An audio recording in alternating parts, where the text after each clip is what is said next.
다시 일어서셔서 인내송 621장 찬양하라 내 영혼아 찬양하시겠습니다.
다 함께 목사님 기도드리심으로 사순절 첫째 주일 예배를 하나님께 드립니다.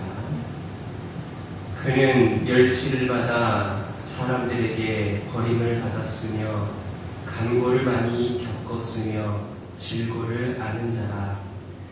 마치 사람들이 그에게서 얼굴을 가리는 것 같이 멸시를 당하였고 우리도 그를 귀히 여기지 아니하였도다.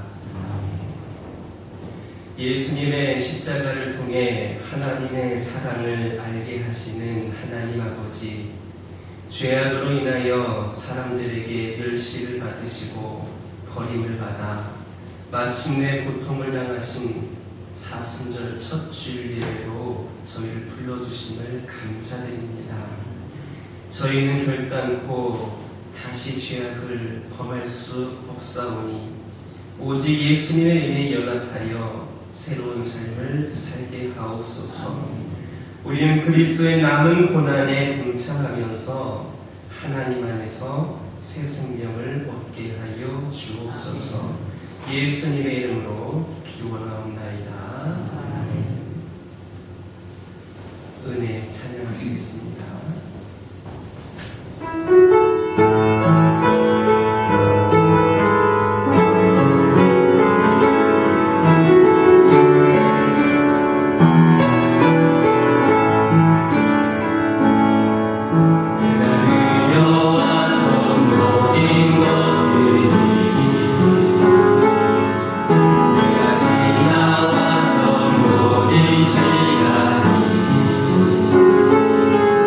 내가 걸어왔던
성시교도 124번입니다. 성시교도 124번 사순절은 1번입니다. 성시교도 124번 교독합니다. 내 하나님이여, 내 하나님이여, 어찌 나를 버리셨나이까? 어찌 나를 버리하여 죽지 아니하시고 내 죽음을 주지 아니하셨나이까? 내 하나님이여, 내가 낮에도 부르짖고 밤에도 잠잠하지 아니하오나 응답하지 아니하시나이다. 이스라엘의 장성기에 주여 저는 곧 하시리이다. 우리 조상들이 주께 의뢰하고 의뢰하였으므로 그들을 건지셨나이다. 그들이 주께 부르짖어 구원을 얻고 주께 의뢰하여 주를 찬양하나이다. 나를 멀리하지 마옵소서. 환난이 가까우나 도울 자 없나이다. 악한 자가 나를 내 벽을 뜯어내나이다. 내가 내 모든 뼈를 셀 수 있나이다. 그들이 나를 주목하여 보고 내 겉옷을 나누며 속옷을 제비 뽑나이다. 여호와여 멀리하지 마옵소서. 나의 이시여 나를 도우소서. 나를 사자의 입에서 구하소서. 주께서 내게 응답하시고 들소의 뿔에서 구원하셨나이다. 내가 주의 이름을 그들에게 선포하고 주 가운데서 저를 찬송하리이다. 여호와를 두려워하는 너희여 그를 찬송할지어다. 야훼의 모든 자손이여 그에게 영광을 돌릴지어다. 너희 이스라엘의 모든 자손이여 그를 경외할지어다. 아멘. 지난 한 주간의 삶을 돌아보면서 찬양의 기도를 하나님께 드립니다.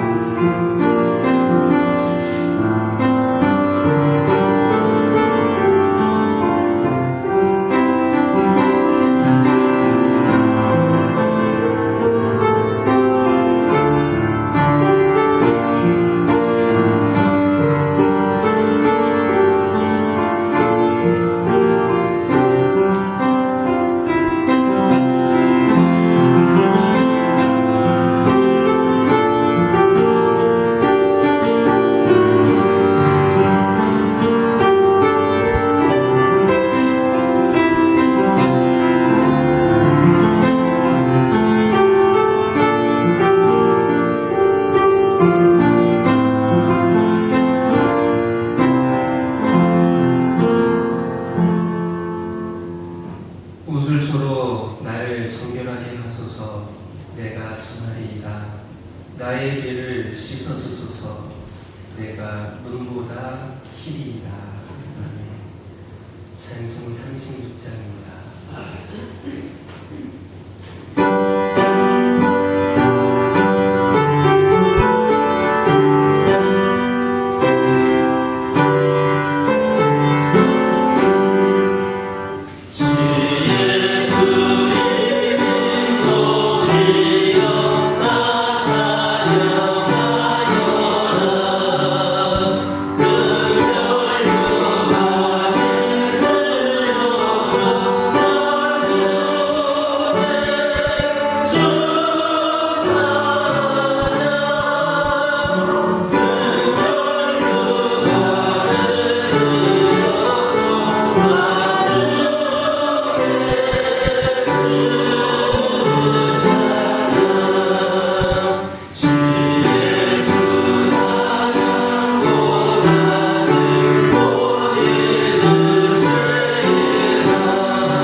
우리를 불꽃 같은 눈동자로 보여주시는 하나님을 찬양합니다.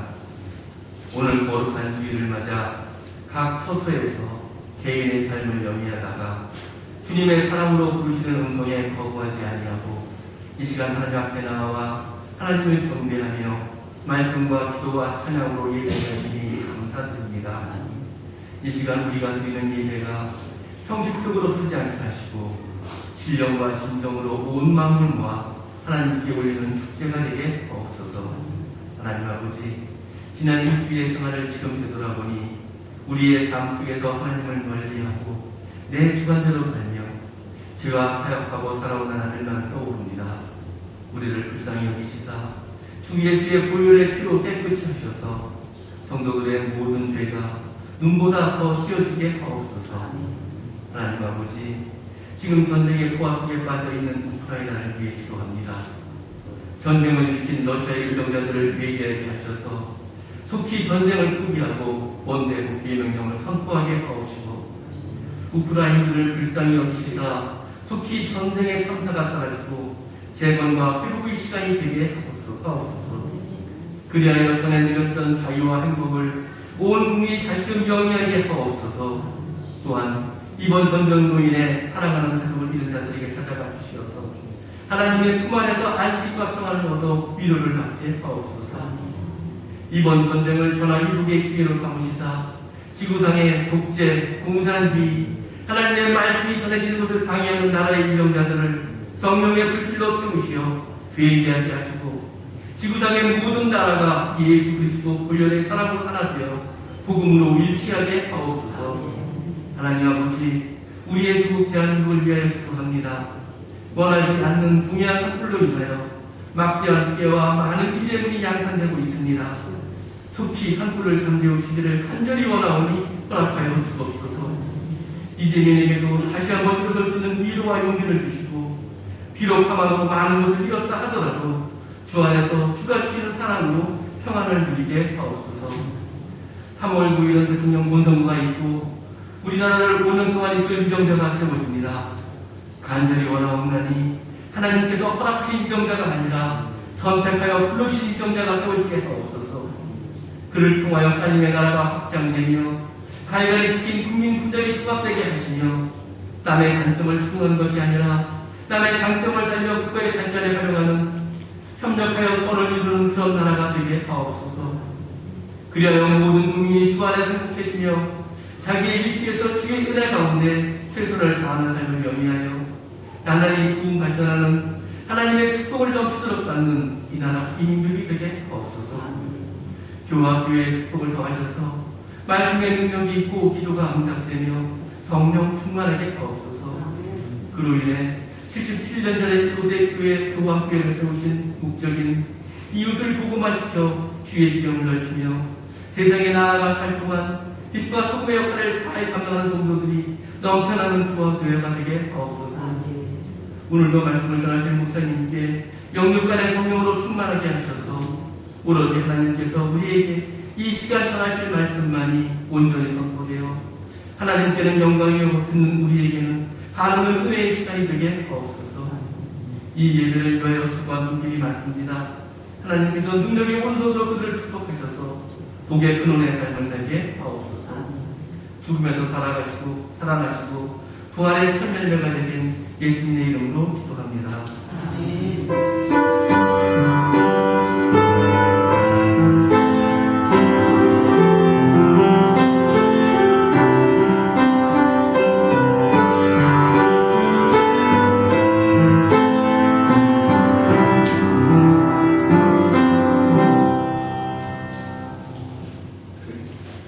오늘 본문 말씀은 요한복음 2장 1절에서 11절 말씀입니다. 요한복음 2장 1절에서 11절 말씀입니다. 제가 공부를 드리겠습니다. 사흘째 되던 날 갈릴리 가나에서 벌레가 있어 예수의 어머니도 거기 계시고 예수와 그 제자들도 벌레의 청함을 받았더니 포도주가 떨어진지라 예수의 어머니가 예수에게 이르되 저들의 저들에게 포도주가 없다 하니 예수께서 이르시되 여자여 나 무슨 상관이 있나이까 내 때가 아직 이르지 아니하였나이다. 그의 어머니가 하인들에게 이르되 너희에게 무슨 말씀을 하시든지 그대로 하라 하니라. 거기에 유대인의 정결의식을 따라 두세 통 드는 돌 항아리 6이 놓였는지라. 예수께서 그들에게 이르시되 항아리에 물을 채우라 하신즉 아기까지 채우니 이제는 떠서 연회장에게 갖다 주라 하시매 갖다 주었더니 연회장은 물로 된 포도주를 맛보고도 어디에서 났는지 알지 못하되 물도 온 하인들은 알더라. 연회장이 신랑을 불러 말하되 사람마다 먼저 좋은 포도주를 내고 취한 후에 낮은 것을 내거늘 그들은 지금까지 좋은 포도주를 두었도다 하니라. 예수께서 이 촉표적을 갈릴리 가나에서 행하여 그의 영광을 나타내시매 제자들이 그를 믿으니라. 아멘.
다시 한번 인사를 드리겠습니다. 앞으로도 하나님께서 지켜주실 겁니다. 할렐루야. 요즘 오미크론 바이러스로 인하여서 예전보다 강도가 약해지긴 했지만 전파력이 강해지다 보니까 또 두려움과 불안 가운데 있는 것 같습니다. 어떤 분이 그러더라고요. 한 집 건너 한 집이다. 한 집 건너 한 집이다 할 정도로 확산세가 그렇게 높아지고 있습니다. 그러나 여러분 이 시간 감사드리기를 원하는 것은 바로 우리 하나님께서 여러분들을 지켜주셔서 오늘 이 시간 예배로 인도해 주셨다라는 겁니다. 한 집 건너 한 집 걸리는 이 실정 가운데에서 또 그동안 걸렸던 분이 있으셨는지도 모르겠지만 또 이렇게 치유가 되어서 오늘 나올 수 있도록 허락해 주셨다라는 겁니다. 우리 하나님이 여러분들을 만나기를 원하시기 때문입니다. 날마다 우리 하나님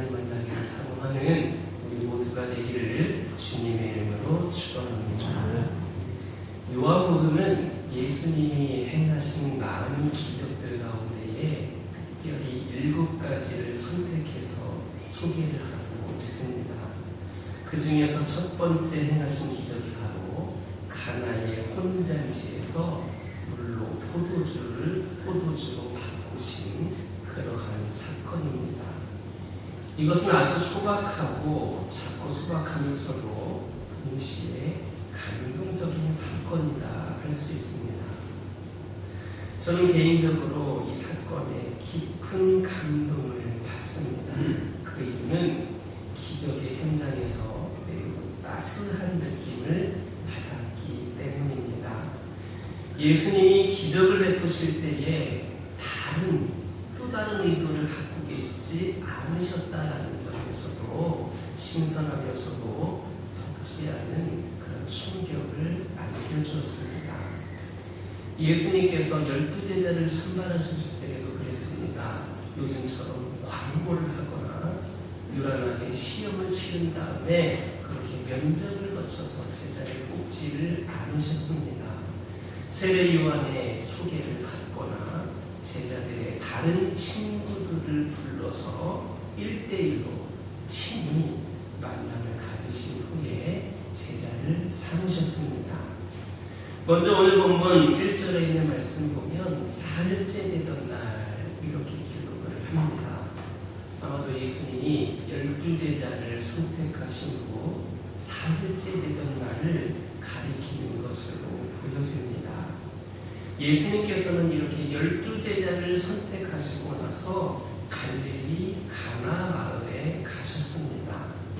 이 가나라고 하는 곳은 나사렛에서 그리 멀지 않은 아주 작은 마을입니다. 요즘은 코로나 상황으로 인하여서 성지순례를 가고 있지 못한 그런 상황들이지만 성지순례를 가보면 사람들이 물로 포도주를 만든 이 기적의 현장에 기대감을 갖고 그렇게 이곳을 찾는다고 합니다. 그런데 막상 가보면 아주 초라한 옛 모습에 적잖게 실망하고 그저 포도주 한 잔씩 마시고 기념으로 마시고 돌아온다고 합니다. 그런 아담하고 한적한 동네에 결혼식이 있었습니다. 오늘 보면 1절에서 2절에 있는 말씀 함께 읽겠습니다. 사흘째 되던 날 갈릴리 가나에 혼례가 있어 예수의 어머니도 거기 계시고 예수와 그 제자들도 혼례의 전함을 받았더니 아멘. 가나에서 벌어진 이 결혼식에는 예수님의 어머니인 마리아도 갔고 또 예수님의 제자들도 그렇게 초청을 받았습니다. 이로 보아서 예수님과 친인척 관계에 있거나 제자들 중에 한 사람과 관계된 그런 집안이었을 것으로 추측이 됩니다. 윌리엄 바클레이라고 하는 사람에 의하면 이 요한복음의 저자인 사도 요한의 결혼식이었을 것이다 이렇게 주장을 합니다.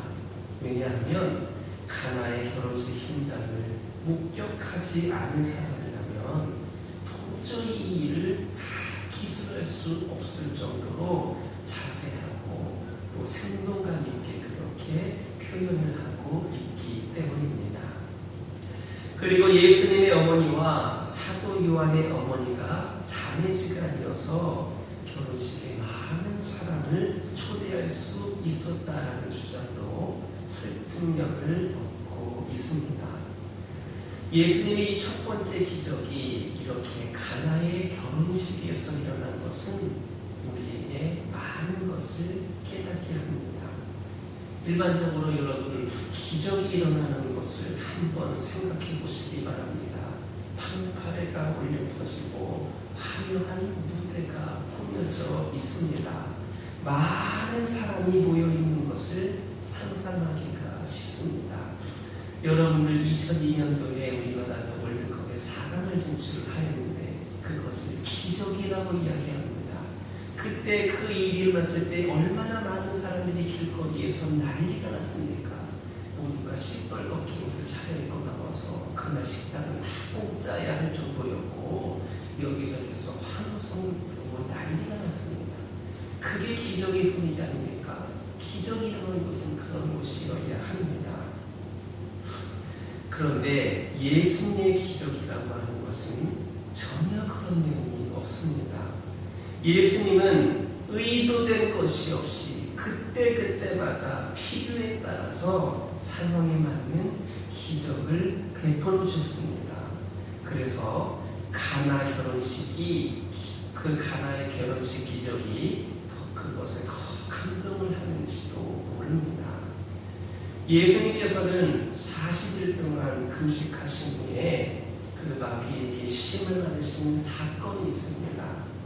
예수님께서 오랜 시간 동안 굶주린 것을 알고 마귀는 돌을 떡덩어리로 만들라라고 욕합니다.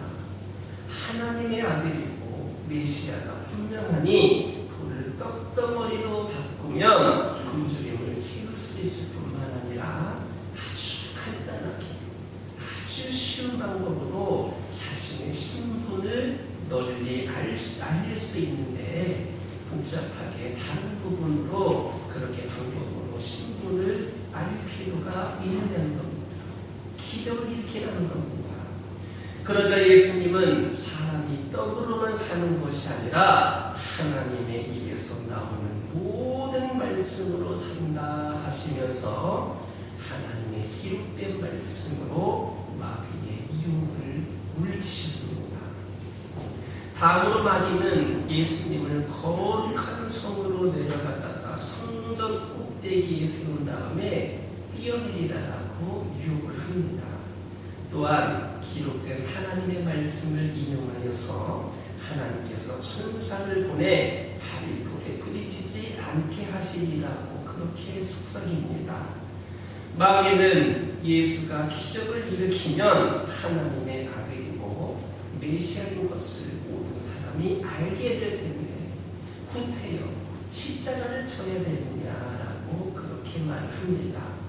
이에 대해서 예수님은 주 너의 하나님을 시험하지 말라 하면서 마귀를 꾸짖으셨습니다. 우리는 마음에 이런 유혹을 받을 때가 있습니다. 예수님은 구름처럼 많은 관중이 모여있는 곳에서 광고의 효과가 아주 탁월한 그런 무대에서 큰 기적을 일으키시면 모든 것들이 다 해결될 텐데 굳이 내가 전도하지 않아도 하나님이 그거 한 번만 보여주시면 물려나올 텐데 라는 그런 생각을 합니다. 하지만 우리 예수님께서는 그런 방법으로 일하시지 않습니다. 예수님께서 가나의 결혼식에서 첫 번째 기적을 베푸신 동기가 매우 재미있습니다. 3절에 있는 말씀 함께 읽겠습니다. 포도주가 떨어진지라 예수의 어머니가 예수님에게 이르되 저들에게 포도주가 없다 하니. 예수님이 가나의 이 잔치집에서 이 혼잔치 자리에서 기적을 베푸신 이유가 아주 간단합니다. 왜입니까? 포도주가 떨어졌기 때문입니다. 다른 이유가 아닙니다.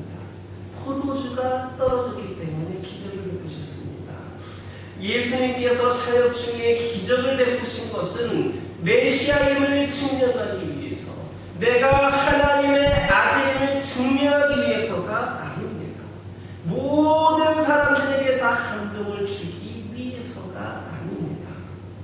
마찬가지로 우리가 구제해야 되는 이유도 간단합니다. 다른 게 아닙니다. 내가 그걸 함으로 누군가에게 멋있어 보이려고 나를 드러내려고가 아닙니다. 상대방이 굶주려 있으니까 그렇게 해야 되는 겁니다. 우리 장로님 기도하실 때 우크라이나 얘기하셨는데 왜 그들 위해 기도합니까? 전쟁 가운데 슬퍼하고 있으니까 기도하는 겁니다.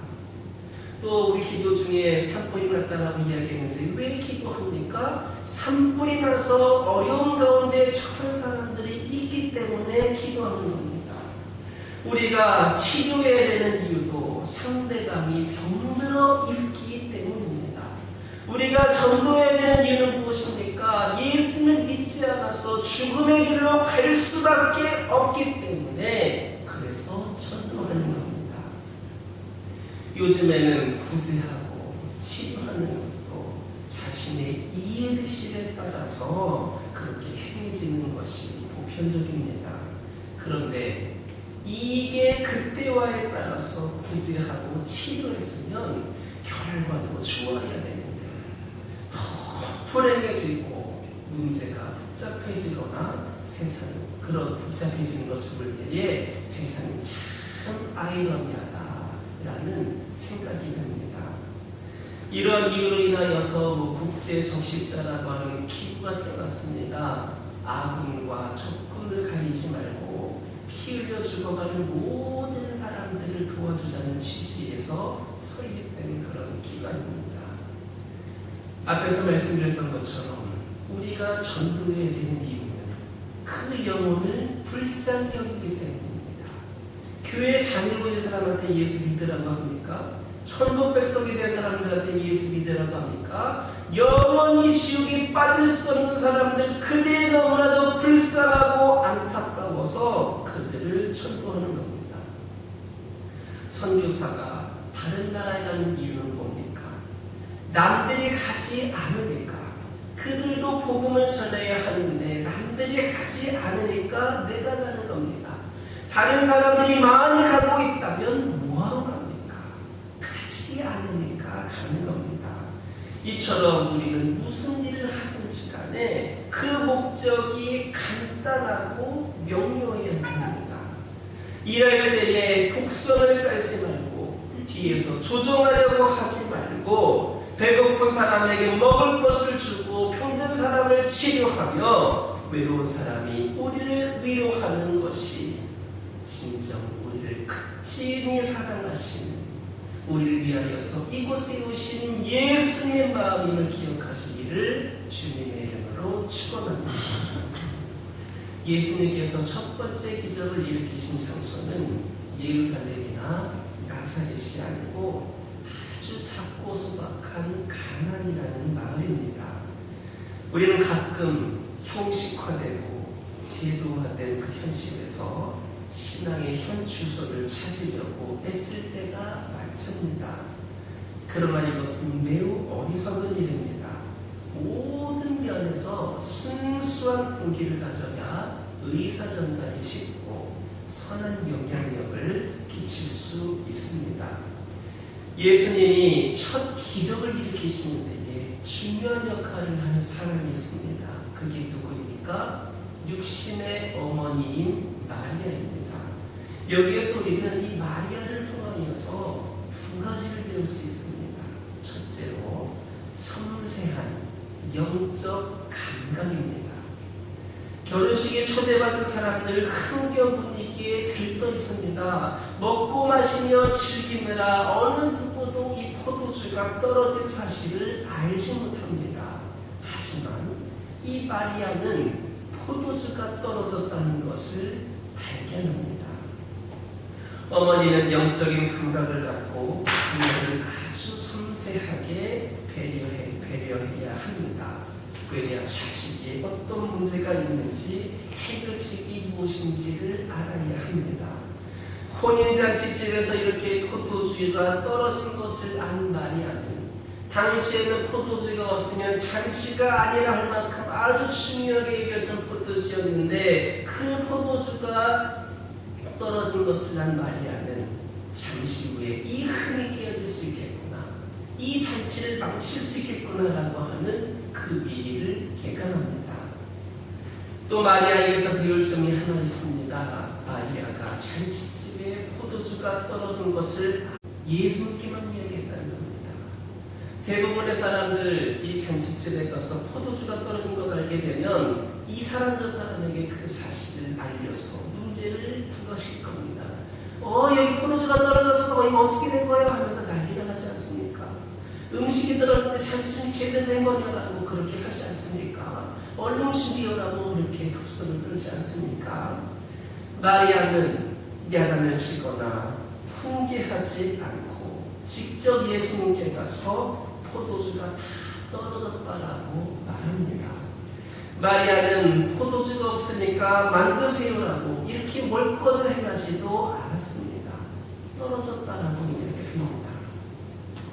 많은 사람들이 그들이 수시로 월권을 행하면서도 느끼지 못하고 살아갑니다.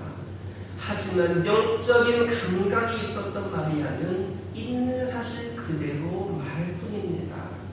이 얼마나 지혜롭고 감각이 있는 믿음입니까? 마리아는 포도주가 떨어졌다고 그 연애에 참석한 모든 사람들에게 말하지 않고 심지어 신랑과 신부에게도 말하지 않고 오직 한 분에게만 이야기하였습니다. 한번 생각해 보시기 바랍니다. 우리 교회에 아주 예배를 드리는 가운데 뭔가 좀 작은 문제가 생겼다고 생각해 보시기 바랍니다. 그때에 이것이 조용히 해결하고 넘어갈 수 있는 일인데 여기저기 얘기하면서 이랬다 저랬다 한다고 한다면 이 문제가 얼마나 커지고 이것이 소란스럽게 되겠습니까? 하지만 이 마리아는 바로 포도주가 떨어졌다고 어느 누구에게도 말하지 않고 예수님께만 말씀드리면서 조용히 해결하려고 했다는 겁니다. 무슨 일이든 할 수 있는 일과 할 수 없는 일을 구분하는 것이 지혜입니다. 만약에 마리아가 자기가 이 문제를 해결할 수 있었더라면 예수님께 말씀드리지 않았을 겁니다. 자기가 할 수는 없는 상황인데 바로 해결을 해야 될 것 같으니까 바로 예수님께만 말씀드린 겁니다. 자신이 할 수 없음에도 할 수 있다라고 큰 소리 치는 것 오만입니다. 그리고 충분히 할 수 있음에도 못한다고 발뺌하는 것 이것은 비굴한 겸손입니다. 마리아가 포도주가 떨어진 것에 대해서 자신이 할 수 없다라는 것을 알았습니다. 자신이 할 수 있는 일은 조용히 하면 됩니다. 하지만 자신이 할 수 없는 일에 대해서 부끄러워할 필요도 숨길 필요도 없습니다. 돈이 없는 것 죄가 아닙니다. 몸이 아픈 것 죄가 아닙니다. 사업에 실패한 것도 죄가 아닙니다. 이런 사실에 대해서 우리 예수님께 이야기하는 것은 오히려 축복이 됩니다. 기도는 내가 할 수 없는 일을 인정하고 그 문제를 예수님께로 가지고 나아가서 사실 그대로를 말하는 겁니다. 이 마리아가 예수님께 나아가서 사실 그대로를 말했던 것처럼 나는 할 수 없으니까 예수님을 하실 수 있을 것이다 라고 하는 그 믿음을 가지고 나아갔던 것처럼 우리 또한 이 마리아의 놀라운 수행 능력을 배워서 닮아가는 우리 모두가 되기를 주님의 이름으로 축원합니다. 2절에서 4절에 있는 말씀 함께 읽겠습니다. 예수께서 이르시되 여자여 나와 무슨 상관이 있나이까 내 때가 아직 이르지 아니하였나이다. 그의 어머니가 하인들에게 이르되 너에게 무슨 말을 하시는지 그대로 하라 하니라. 아멘. 결혼식에서 포도주가 떨어졌다라고 하는 마리아의 말을 듣고 예수님의 반응이 어땠습니까? 첫 반응은 좀 약간 썰렁하고 한편으로는 좀 섭섭하게 들릴 수도 있는 것이었습니다. 예수님은 이 포도주가 떨어진 것이 자신과 무슨 상관이 있느냐라고 반응하십니다. 그리고 아직 예수님의 때가 이르지 않았다 말씀합니다. 언뜻 들으면 예수님이 거절하시는 것처럼 보여서 사람들이 상처받기 딱 좋습니다. 우리에게도 종종 그런 경우가 있습니다. 위급한 일이 생겨서 하나님께 매달려 눈물로 기도하지만 정말로 부르짖으며 기도하지만 아무런 응답을 받지 못할 때가 있습니다. 마리아가 그 문제를 해결해 줄 것을 기대하고 예수님께 말씀드렸는데 그 예수님이 내 때가 아니다 무슨 상관이 있느냐라고 말했던 것처럼 그 반응이 그렇게 썰렁했던 것처럼 우리도 예수님께 기도하면 해결된다고 했으니까 우리 예수님께 기도하였는데 응답받지 못할 때가 있습니다. 그러면 우리 뭐라 합니까? 상처받았다고 이야기합니다. 왜 기도에 대한 응답이 없고 나쁜 결과가 났느냐라고 원망합니다. 그런데 요한복음 2장 4절에서 5절을 중심으로 앞뒤 말씀을 연결해서 자세히 살펴보면 굉장한 의미를 발견할 수 있습니다. 예수님이 이런 반응을 보이신 이유를 알 수가 있기 때문입니다. 마태복음 15장 21절 이하에서 비슷한 그런 내용이 기록이 되어 있습니다. 예수님이 두로와 시돈 지방으로 들어가시자 가난한 여인이 귀신 들린 딸을 데리고 와서 고쳐주려고 합니다.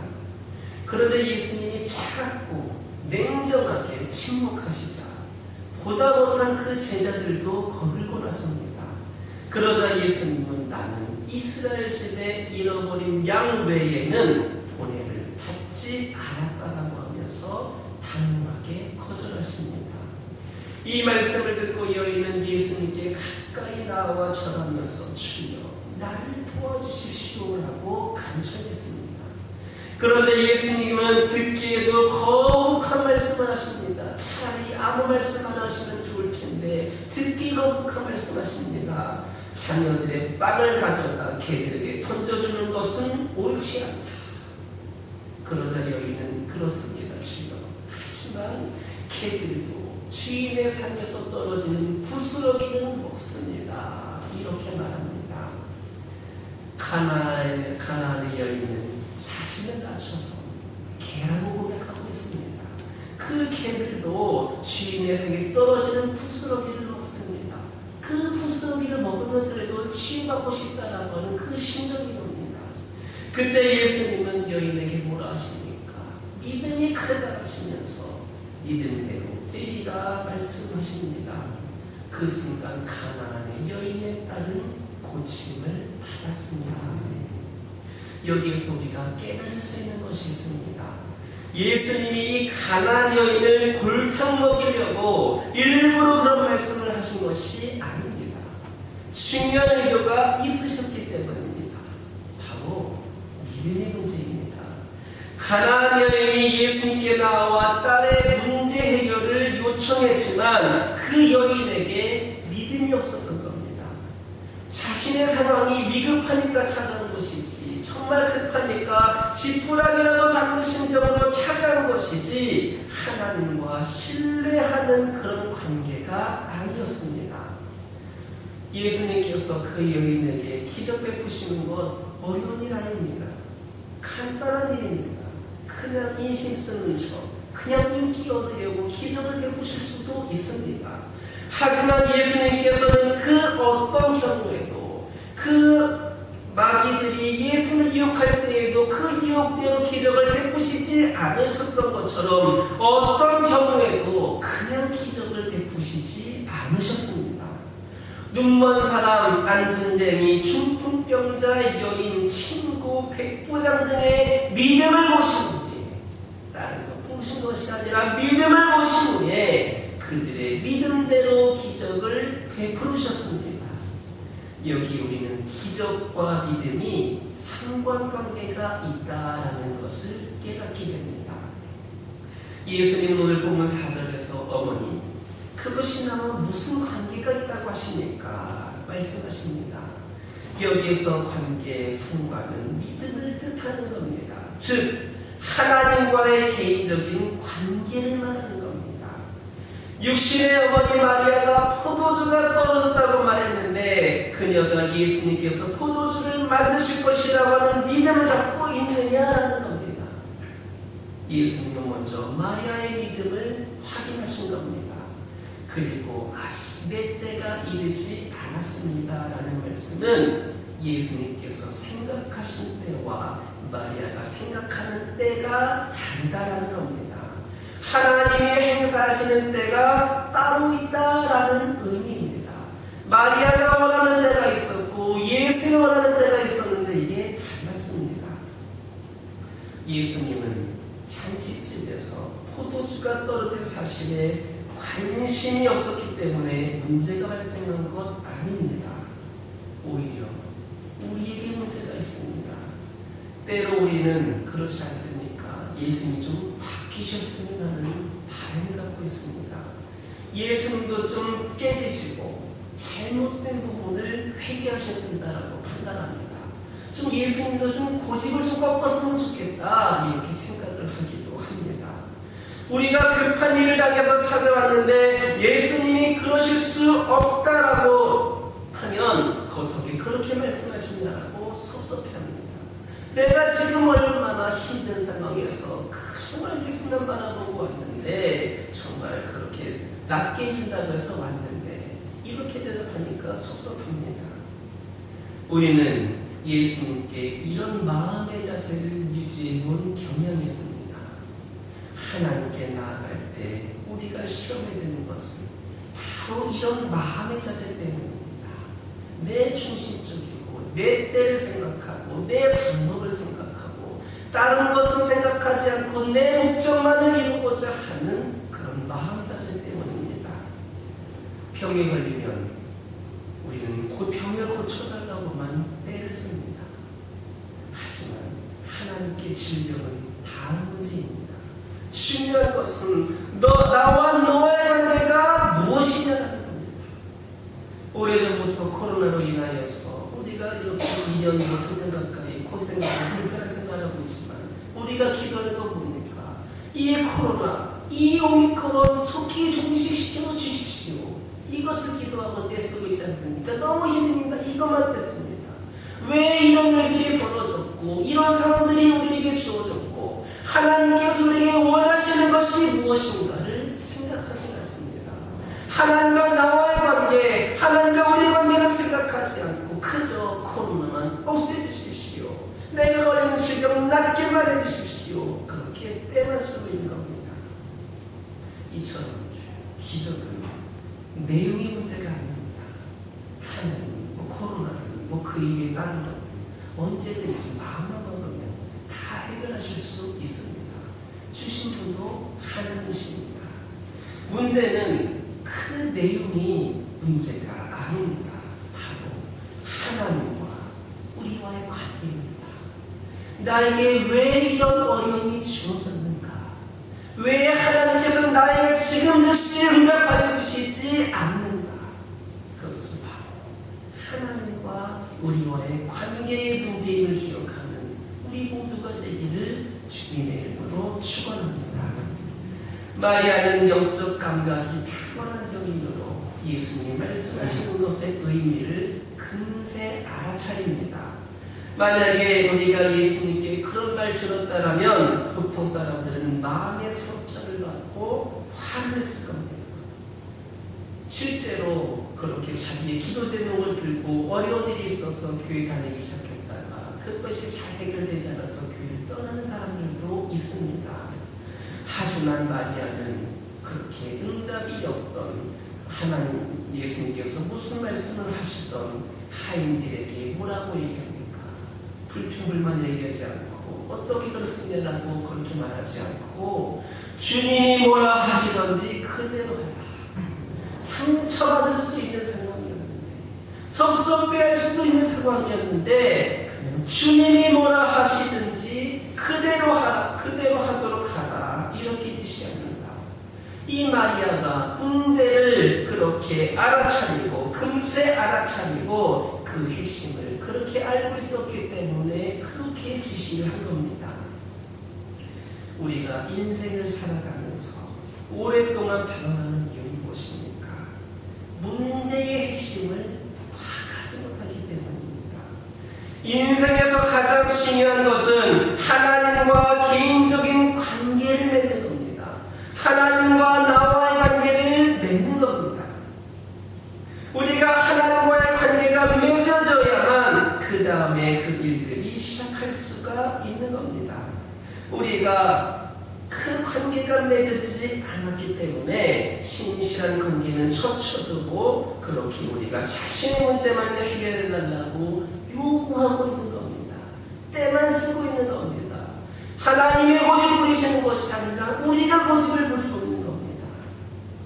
우리는 하나님이 하시는 일에 대해서 이해하지 못하는 경우가 많습니다.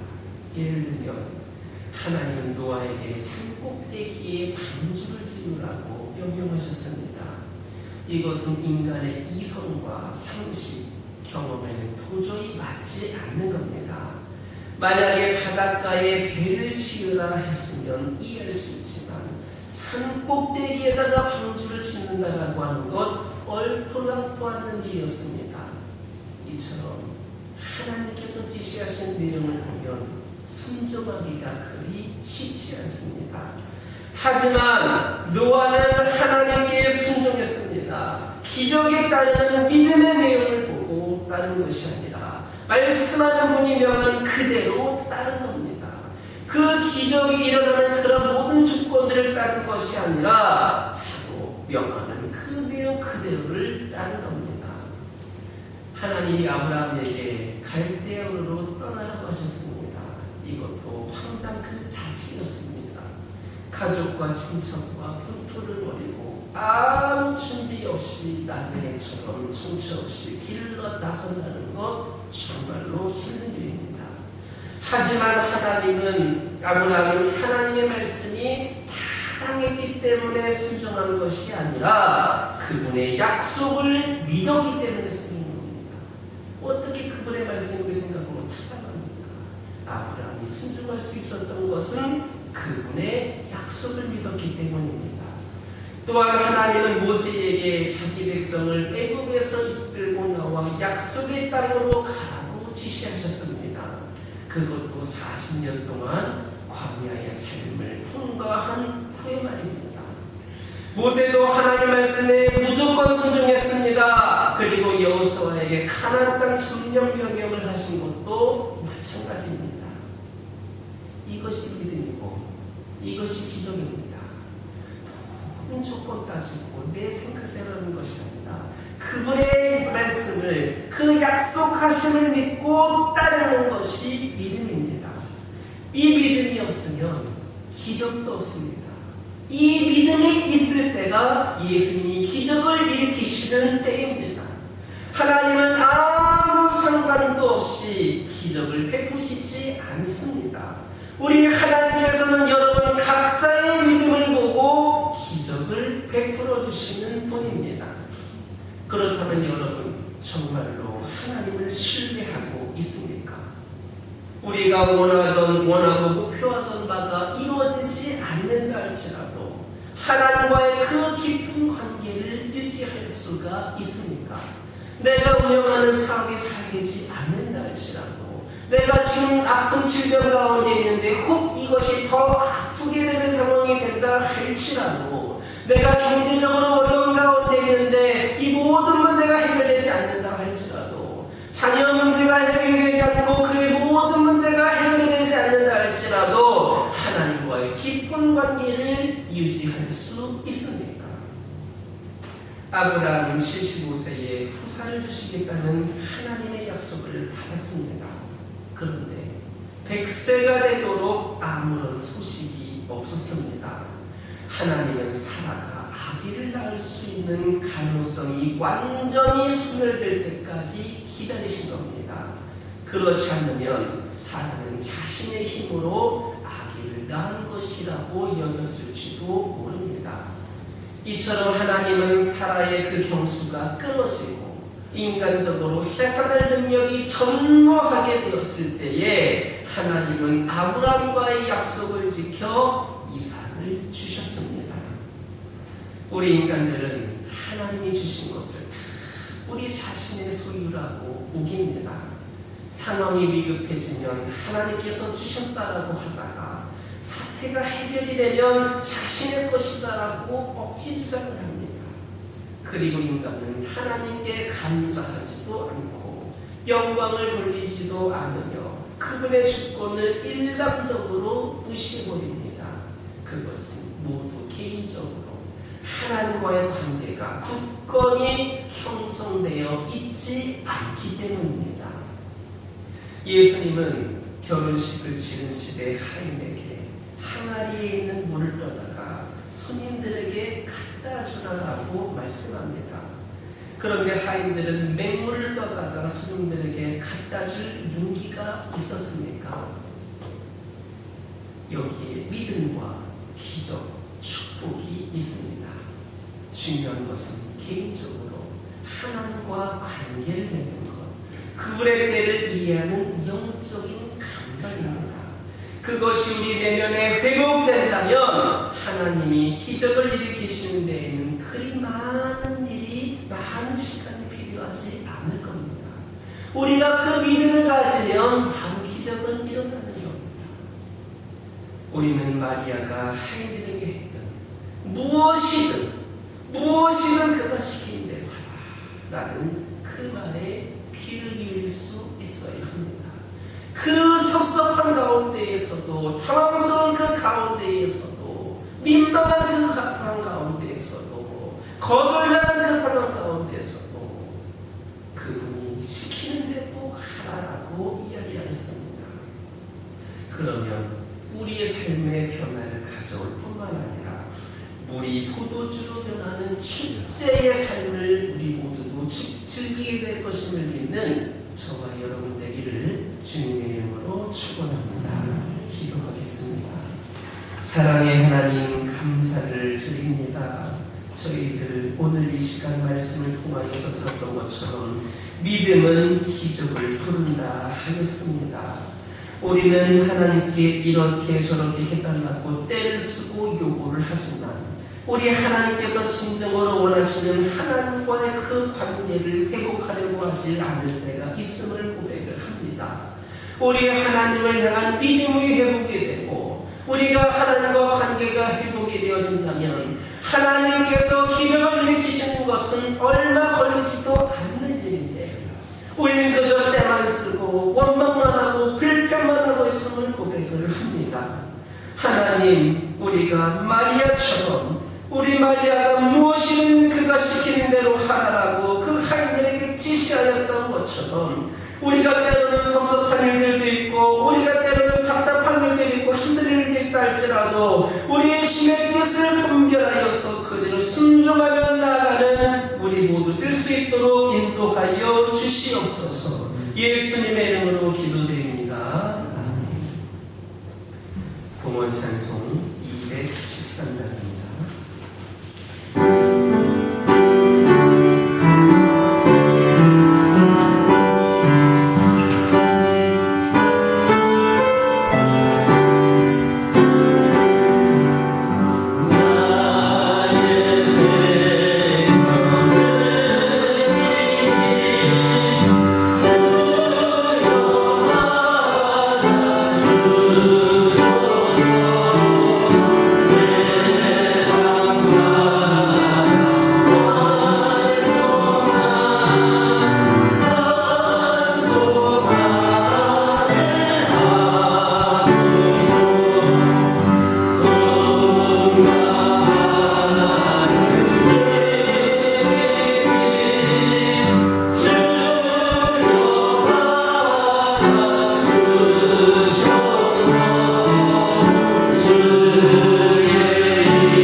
영원히 죽을 생명에게 영원한 생명을 주신 하나님 아버지, 오늘 우리가 하나님의 성전에 나와 예배를 드리며 헌금을 드리는 이유가 영원한 생명을 주신 하나님의 은혜 때문임을 알게 하심 감사드립니다.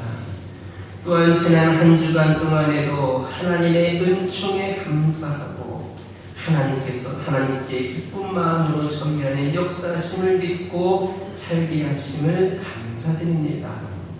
예수님께서 베풀어 주신 생명은 돈이나 보화로도 대신할 수 없는 무한한 가치가 있사오니 영원한 생명을 헌금에 비교하지 말고 하나님의 사랑과 은혜, 용서와 구원에 최선을 다하는 마음으로 헌금을 봉헌하게 하옵소서.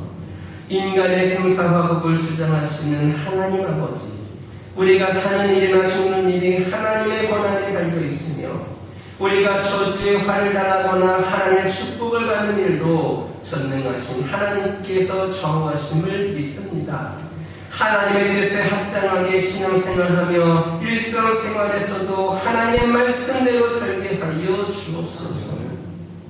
하나님께 온전한 11조 헌금을 봉헌하는 성도들에게 복을 쌓을 것이 없게 부어주시고 범사에 감사하며 헌금을 드리는 성도들에게 때마다 일마다 감사하는 일들이 생겨나게 하여 주옵소서. 이 헌금이 쓰이는 데마다 하나님의 뜻이 나타나고 복음이 전파되게 하옵소서. 그 외에 여러 가지 모양으로 마음으로 아버지 하나님 주님을 위하여 섬기고 헌신한 영혼들 있습니다. 이들에게도 동일한 은혜와 축복을 내려주시고 이들의 섬김과 헌신이 하나님을 위한 섬김과 헌신임을 다시 한번 기억하면서 이 모든 것들이 축복의 통로가 되게 하여 주시옵소서. 우리 주 예수님의 이름으로 축복하며 기도드립니다. 아멘. 교회 소식 전해드립니다.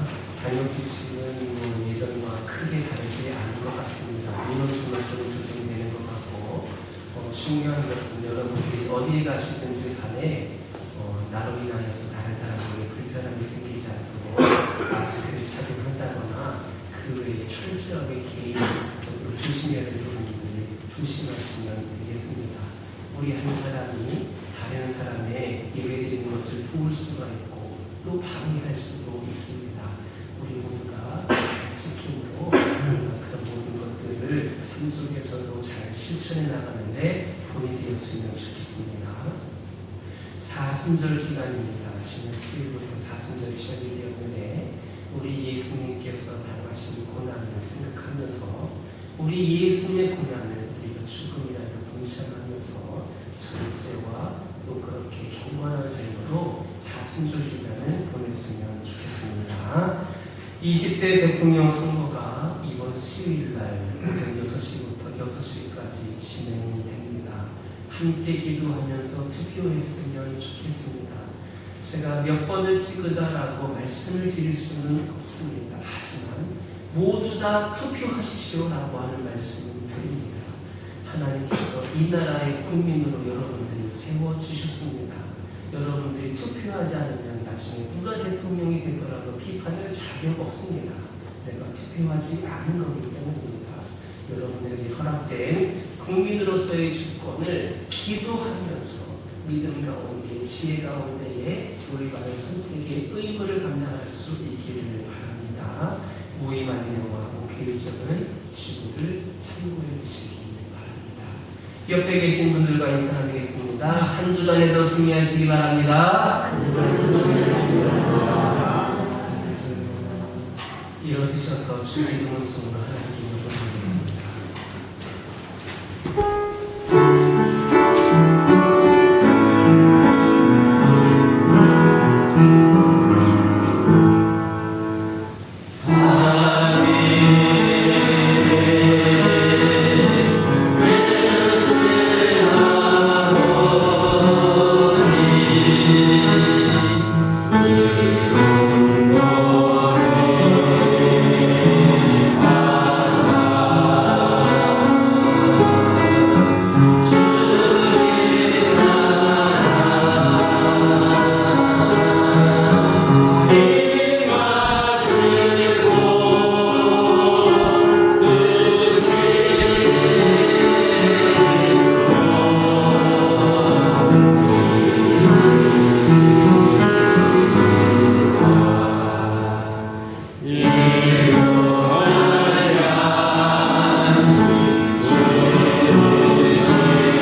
우리에게 어제나 오늘이나 영원토록 동일한 모습으로 안아주시는 하나님의 사랑과 우리의 삶의 방향을 선하게 인도해 가시는 성령님의 역사하심이 믿음으로 삶에서 기적을 부르며 특별히 사순절 기간을 주님 품 안에서 보내기로 다짐하는 모든 주의 성도들에게 이제로부터 영원토록 함께하여 주시옵기를 간절히 축원하옵나이다. 아멘.